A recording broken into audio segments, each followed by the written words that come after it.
आप सुन रहे हैं गौतम ऋषि की कहानी। जब कई दिन इसी दशा में गुजरे तो कई ऋषि मेरे आश्रम में आए। कहने लगे कि गौतम, यहाँ बैठे क्या कर रहे हो? चलो, अहिल्या का स्वयंवर होने वाला है। वहाँ बहुत से लोग एकत्रित होने वाले हैं। तुमको भी तमाशा देखने का अवसर मिलेगा। मैंने कहा, अहिल्या महातेजस्वी और अति सुंदर नारी है। इंद्र आदि देवता उस पर मोहित रहते हैं। मेरा वहाँ जाना व्यर्थ है। ऋषियों ने कहा, तुम्हारा विचार ठीक नहीं है।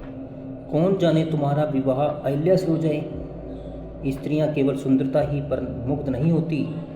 कौन जाने उनको क्या बात पसंद आ जाती है और वह उसके अनुसार अपने लिए वर चुनती हैं। भाग्य का हाल कोई नहीं जानता। उसकी खबर ब्रह्मा को भी नहीं है। बहुधा रानियां साधुओं के झोंपड़े को राजभवन से अच्छा समझती हैं। प्रायः धनी घरानों की कन्याएं धनहीन पुरुष से भी विवाह करने पर तत्पर हो जाती हैं। चलो, देर न करो। कौन जाने इस समय तुम्हारे भाग्य उदय हो जाए। मुझे भी यह मंत्रणा भा गई। मैं उनके साथ स्वयंवर के मंडप में पहुंचा, जहां आदमी व देवता खचाखच भरे हुए थे। कहीं भी तिल रखने की जगह नहीं थी। अहिल्या हाथ में जयमाला लिए हुए सभा के बीच चक्कर लगा रही थी। मैंने उसको देखा, उसने मुझको देखा। मन में अनेक प्रकार के विचार उमड़ने लगे। इतने में वही हंस जो मेरे आश्रम में आया करता था, परों को फड़फड़ाता हुआ मेरे पास आया और अपना सिर मेरे पांव से रगड़ने लगा। उस समय मुझको ज्ञात हुआ कि संभवतः यह अहिल्या ही का है। श्लोकों को लिखने वाली भी अहिल्या ही होगी। यह विचार करके मैंने दूसरी बार दृष्टि उठाई। ब्रह्मा ने अहिल्या के कान में झुककर कुछ कहा और वह उसी समय हार लिए हुए मेरी ओर चली और मुस्कुराते हुए मुझको हार पहना दिया। इस प्रकार मेरा विवाह उसके साथ हो। अहिल्या को लेकर मैं अपने आश्रम में आया और वहाँ सुख पूर्वक रहने लगा। अहिल्या वास्तव में बड़ी नेक व साधु स्त्री थी। मुझसे उसको बड़ा प्रेम था। मैंने उसको धर्म का उपदेश सुनाया, नीति का मार्ग दिखाया और जिस उपाय से ईश्वर की प्राप्ति होती है वह सब सिखाए। वह भी बहुत प्रसन्न थी, सदा अपने भाग्य को सराहा करती थी। मैंने सोचा, अच्छी जोड़ी मिली है, जीवन आनंद कुशल से कट जाएगा। मगर अफसोस, यह जीवन भी कुछ विचित्र रूप से बनाया गया है। इसके गुलाब में कांटा है, इसके मधु में डंक है, इसके मिलाप में वियोग है, इसके सुख में दुख है। किसी बात का ठिकाना नहीं। कोई नहीं कह सकता कि पल भर में क्या हो जाए। बहुधा मनुष्य निश्चिंत होकर बैठे रहते हैं। उनको किसी ओर से किसी हानि का भय तो रहता नहीं, किंतु यकायक आशा के विरुद्ध कुछ ऐसी बलाएं आने लगती हैं कि वह हैरान रह जाते हैं। अहिल्या के साथ मेरा विवाह होने से सबको प्रसन्नता हुई, किंतु इंद्र के हृदय में ईर्ष्या का कांटा चुभने लगा। उसने चाहा कि किसी प्रकार अहिल्या के पतिव्रत धर्म को भंग कर दे और वह रात दिन इसी चिंता में रहा करता था। मुझे क्या ज्ञात था कि इंद्र के हृदय में इस प्रकार की भावनाएं उठ रही हैं। मैं इस ओर नितांत बेसुध था। एक दिन मैं किसी काम से बाहर चला गया। इंद्र ताक में लग रहा था। मेरा रूप बनाकर अहिल्या के पास आया और उसके स्त्री व्रत को भंग कर दिया। इतने में मैं वापिस आया। मेरी दृष्टि इंद्र पर पड़ी। वह थर थर काँप रहा था। मैं उसके कपट भाव को समझ गया था। पास ही अहिल्या भी भय से नीचे सिर किए हुए खड़ी थी। मैंने इनको श्राप दिया कि जा, तेरे शरीर में सहस्त्रों छिद्र हो जाएं, और अहिल्या को यह श्राप दिया कि तू पत्थर की तरह पड़ी रहे। वह कहने लगी, मैं निरपराध हूँ, मेरे अपराध को क्षमा करो। मैंने कहा, चाहे ब्रह्मांड पलट जाएं, परंतु मेरी बात पलटने वाली नहीं है। अब तो तुमको पत्थर बनकर पड़ा रहना होगा।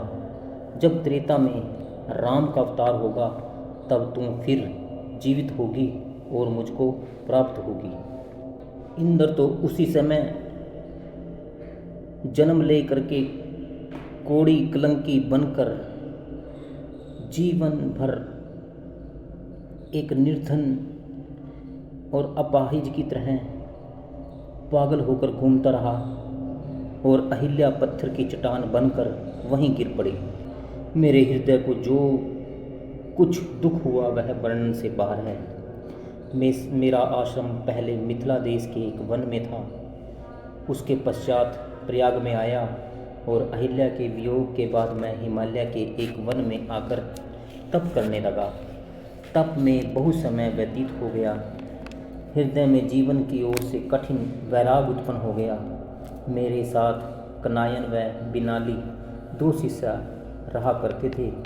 यही मेरी सेवा किया करते थे और मैं इनको पढ़ाया करता था। मुझको उन दिनों तप का कुछ ऐसा ध्यान हो गया था कि रात व दिन समाधिस्थ रहा करता था। तन व बदन की कुछ भी सुधि नहीं थी। इस दशा में कितने वर्ष व्यतीत हो गए मुझको स्मरण नहीं। इतने में अयोध्या में श्री रामचंद्र जी प्रकट हुए। वे ऋषि जी विश्वामित्र के साथ मिथिला देश को आए, क्योंकि राजा जनक की लड़की सीता का स्वयंवर होने वाला था। मार्ग में जब वह मेरे आश्रम से होकर चले तो राम की दृष्टि पत्थर की शिला पर पड़ी। विश्वामित्र से पूछा, यह पत्थर की शिला कैसी है? उन्होंने राम को सारी बातें सुना दी जो मैं तुमसे अभी वर्णन कर चुका हूँ। राम ने अपना पाँव उस शिला से लगा दिया। अहिल्या पुनर्जीवित हो गई और राम की स्तुति गाने लगी और धन्यवाद देने के पश्चात हमारी खोज में हिमालय की ओर आई। मैं उससे मिला, हृदय में बहुत प्रसन्न हुआ और फिर उसी सुख चैन से जीवन व्यतीत करने लगा। ऐ ऋषियों, वियोग से पहले अहिल्या के पेट से 2 लड़के और 1 लड़की उत्पन्न हुई थी। पुत्रों के नाम सतानंद व चरकारी थे। वह पुत्री अंजनी कहलाती थी, जिसके पुत्र हनुमान से तुम लोग परिचित हो। एक लड़का रामचंद्र की सेना का सेनापति था और सतानंद जनक का पुरोहित था। जब गौतम ऋषि चुप हुए, अत्रि ऋषि ने कहा, महाराज, यह सब ठीक है, लेकिन तुम अहिल्या किसको कहते हो? इंद्र से तुम्हारा क्या अभिप्राय है? और राम के पांव छू जाने से अहिल्या के पुनर्जीवित होने से क्या अभिप्राय है? गौतम जी बोले, अहिल्या बुद्धि है जिसके बिना कोई काम नहीं हो सकता। यही बुद्धि जिस समय गौतम रूपी आत्मा के साथ रहती है तो सतानंद उत्पन्न होते हैं। जब तक बुद्धि अपने निज अवस्था में रहती है तब तक कोई बुराई नहीं होती, लेकिन मन बड़ा उत्पाती है। यह किसी न किसी तरह से उसको अधोगामी बना देता है। यह मन ही इंद्र है और इसके वेग की शक्ति इंद्र वज्र है। इसकी शक्ति को छिन्न भिन्न कर देना इसके शरीर के सहस्त्रों छिद्रों से अभिप्राय है। यह मन बुद्धि से नीचा है, लेकिन अपनी युक्ति से बुद्धि पर अधिकार पाने का यत्न करता है। जब आत्मा को इसका छल ज्ञात हो जाता है, वह इसको निर्बल बना देता है, बुद्धि की ओर आकर्षित नहीं होता।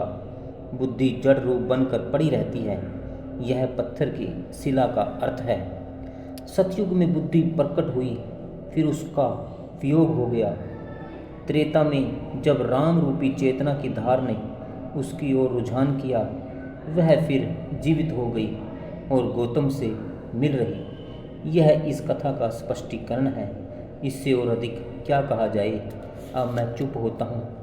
अब यमदग्नि ऋषि अपनी कथा सुनावें।